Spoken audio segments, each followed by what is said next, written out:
Welcome everybody to the Single and Stiletto Show. I'm Suzanne Oshima and I'm a life and love transformational coach and founder of Single and Stilettos. Today we have a very special guest, Tanya Marie Dubé, and she's a personal development and training coach and published author. And I'm so excited to have her here today because today we're talking about a really hot topic that I think is coming to the forefront a lot lately, and the signs that you're dating a narcissistic man. But before we jump into this hot topic, Tanya, I would love for you to tell the women about you and how you became a personal development coach. Sure, I would love to. Thank you everybody so much. I'm so happy to be here. Thank you so much, Suzanne. I became a personal development training coach quite young. I've been coaching now for upwards of 26 years, and it all started with how I grew up. So I grew up in the foster care system, and then from the ages of 12 to 18, unfortunately, I was living on and off the street trying to finish my education. At the age of 17 years old, I was lucky enough to be given by my guidance counselor at school an entry-level psychology university book. And it sat there sort of haunting me for the better part of 6 months to sit there and start learning it. And right at this time, I exited school and I needed to get my own apartment and work. So in an apartment, if you can picture it, with no furniture except a little table and the psychology book, no TV, no nothing, I eventually started pouring through it. And as life would have it, the law of attraction brings to you what it is you're thinking the most about, right? So for me, I was, digging deep and delving into all of this information, and people started coming to me needing what I was learning. So I became coaching at 17 years old when I didn't even realize I was coaching. Oh my God, and there probably weren't any really coaches back then, right? There weren't. And you know what, even when the idea of a life coach came out, I was kind of too embarrassed to call myself that. I didn't know what it meant, and I didn't feel qualified enough. But let me tell you something. If a lifetime of experience in adversity does not make you an expert, I don't know what will. Well, and that's what honestly makes a great coach, is that you've been through this already, right? And you've survived. So you're a total survivor. So yeah, let's jump into it. So what are the signs that a woman is dating a narcissist? Okay, well, first of all, and I've made a lot of notes so that I can keep this as short as possible, so I'm going to be looking down on my notes, but I wanted to bring it to everyone's attention that narcissism in itself, narcissistic personality disorder, is a shame-based disorder. So I'm going to talk today about, I'm going to talk about one type of narcissistic person, which is a covert narcissistic person, which means they're shy. They're not the alpha male narcissist. The reason I'm going to talk about the covert today is because I find that's the one that most people are dealing with. Most of my clients are dealing with this. I've dealt with this in my past. So like I said, the difference between them is covert is they're shy. They need a lot of different tactics to get to you. They're not as open and in your face as an overt narcissist. Mm-hmm. A covert narcissist can take years and years and years to dismantle you, to dismantle your emotional state of being, your psychological well-being, whereas an overt will be more in your face and it'll sort of be happening as you go. Let me just quickly say, too, that covert narcissist victims, it can get so bad for us that if we're not understanding fully what's happening to us, there's a lot of emotional and physical ailments that come from something like this. So anyhow, we'll get into all of that. So can I get into the 3 tips right this second? Mm-hmm, of course. Did I explain that enough? Yeah? Yeah. Okay. So 3 signs you're dating a narcissist. 1, they are entitled. They are entitled. They're arrogant. They will never apologize to you. The reason they'll never apologize to you is because they think that they're all the way up here and you are all the way down here. And just like a king would never apologize to a peasant, they're never going to do it. They may admit to doing some wrong just for the sake of trying to not get into a huge argument with you, if that's the way that they are, but they will never, ever, ever, ever say I'm sorry and mean it. They're not confident though. They're very, very, very vulnerable to stress. They take up so much energy in hiding their narcissism that they have nothing left over really to be themselves, right? So these kinds of narcissists tend to be a little bit lethargic. They don't have a ton of energy for a lot of lifestyle things. Mm-hmm. If you look really, really closely, you'll see that their lives are a little bit messy. Their lives are a little bit messy because they can't handle the stress. They don't know how to put all the pieces together. Did you want to ask me anything about the first one? No, Go. Okay. Um, there's so much to say, and I've only got three. So, okay. I wanted to say, yeah, so there's a lot of self-isolation, a lot of withdrawal, a lot of self-pity. If you dig deep enough, you'll see that the image they want people to have of themselves is not really who they believe they are. This is the thing about covert narcissists. The conflicting thought is, I'm not good enough. That's the conflicting thought for narcissists, even though they're very arrogant and they're very entitled and they have this big, grandiose sort of like image of themselves that they want everyone to think that they are. Deep down inside, they're so angry because they really don't believe that they deserve it. They don't believe you deserve it either. And they'll try to take that from you. That's really interesting because, you know, and I didn't even know there were different types of narcissists, but you called this one the covert one, right? Yeah, it's covert narcissism. Okay, so I have a question for you because this is what honestly is confusing, and not only to me, but I'm sure to my audience, is because everybody thinks of the narcissist as someone who's really outgoing, you know, likes to be the center of attention. So it's almost like this conflicting thing, like what you were describing, in that you said he was shy, right?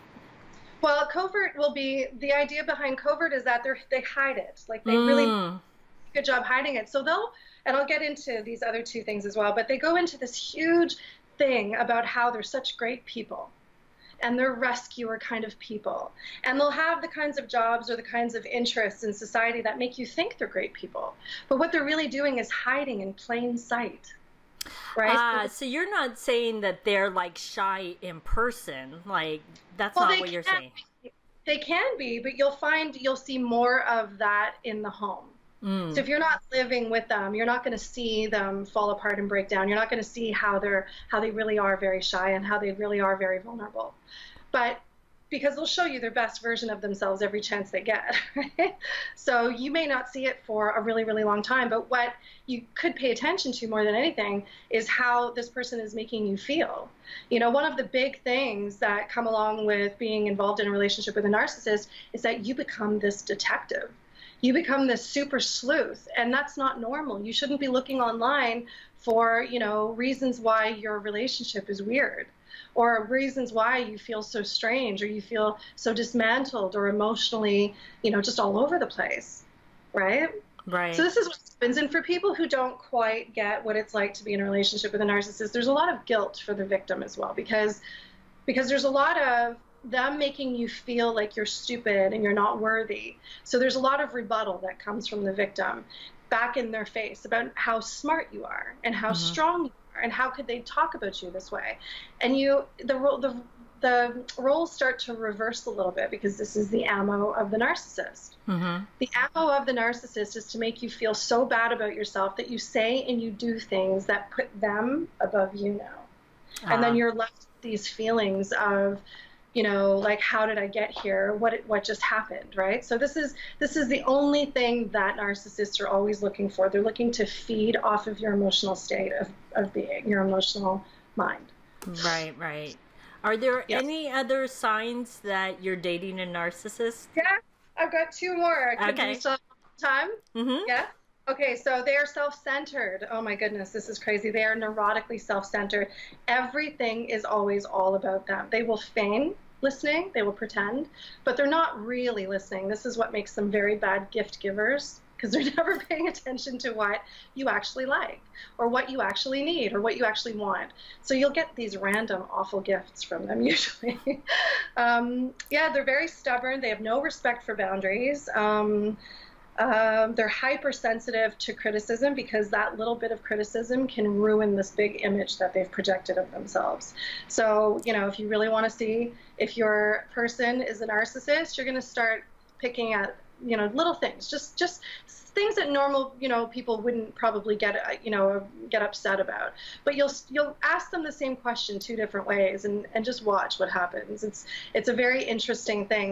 They're very hypersensitive, and some of them even have these wicked emotional outbursts of crying because they don't know how to pull it together fast enough because they feel like the whole thing's slipping through their fingers, right?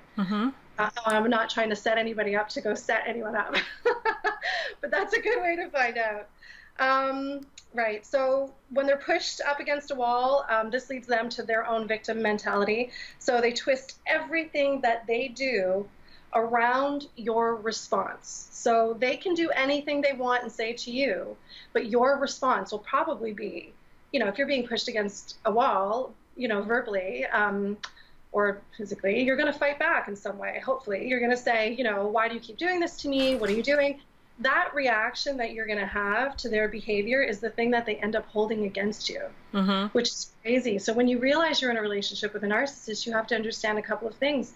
There's no fixing that. There's no fixing it because you can't use logic and reason. And really quickly, before I get into the third one, I want to give everybody this visual of this small little toddler boy who really desperately wants what he wants, and you're the mom. And he's asking you every way, going through every single emotion to try to get what he wants from you. But it's not working because you said no to ice cream before dinner. This kid will literally, if any of you have children or have been around children, you'll see, children they'll go from crying to really angry to I hate you to I love you to wanting a hug from you to reminding you that you forgot and didn't keep up your last promise. This is what it's like being with a narcissist. Only a narcissist man, an adult man, they've got much more ammo. They know how to twist it and how to get to you, and they're literally just feeding off of you. But their ice cream is your emotions.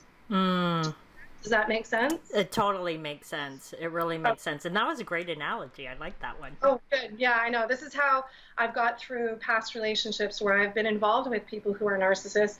I imagine them as little babies not getting their way. And I'm telling you, it makes life a whole lot easier for me because I don't feel like I've lost something anymore. I feel like I've gained my freedom because after you've lived inside of something like this for so long, it really does take a lot to fix and to rebuild and to get yourself back to who you are.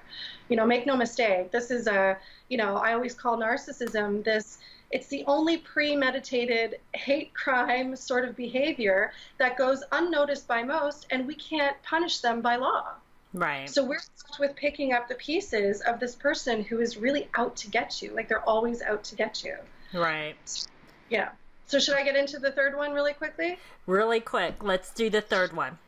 Okay. So they're massive liars. They will lie about everything all of the time. It's just because it's a part of, being covert. That shy part is a part of their narcissistic personality disorder. They don't have any emotional muscle, so they will use whatever they can, and lying is huge. So if you've got, you're in a relationship with someone who is lying about inconsequential things, this is an idea for you that, you're in a relationship with someone who's just looking to get constantly. Again, you cannot use logic or reasoning with them, and I suggest doing all the research you can to figure out, how you can get your head around what you're going through. So that's it. Those are my 3 tips that you're dating a narcissist. Okay, and I'm going to ask you one last question, but we do have to wrap this up, is because I think these are great signs to see if somebody's a narcissist, but if someone, because I want to give the women some tools, if someone figures out she's dating a narcissist, how does she get out? Because I'm sure once you're in it, it's really hard to get out, because all I pictured was like this web of deceit. Yeah.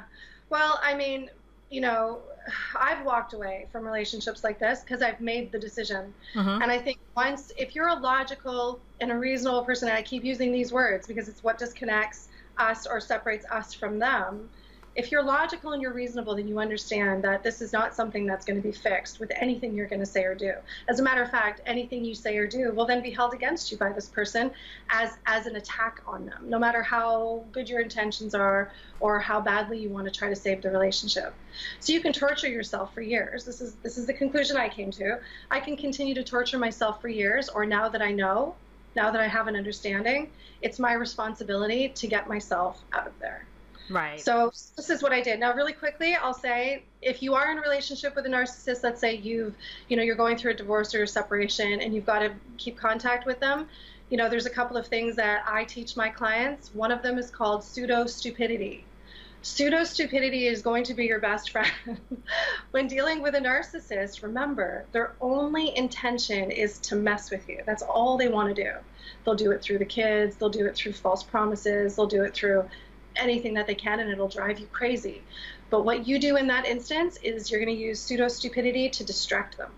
So, they'll be trying to get you all riled up emotionally, and you'll just change the subject and start talking about your day.